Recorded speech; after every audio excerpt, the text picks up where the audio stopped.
اهلين، طولت عليك. واه عادي مش مشكلة. لا لا لا لا، هو اسمحي لي طولت عليك. ها كنت مع مين بجماعة؟ أنا كنت نحكي مع واحدة أختي تونسية. أختك تونسية ما شاء الله. أختي الله يسلمك. أختك في الله. أختي في الله أكيد. أوكي حلو. شوفي رويدة، كانت واحدة تحكي معايا من مصر وقيلة ولا من لبنان، كانت تمنشر فيك، كانت تكلمني عليك. قلت لها حذاري،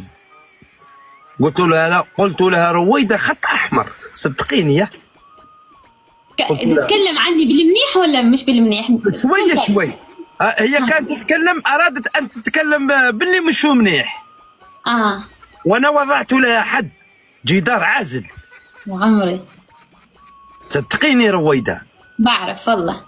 قلت لها حذاري تتكلمي عن رويدة بالسوء. قلت لها رويدة وأنا رويدة، لكن مش أنا رويدة يعني طفلة يعني. لا قصدك يعني احنا واحد.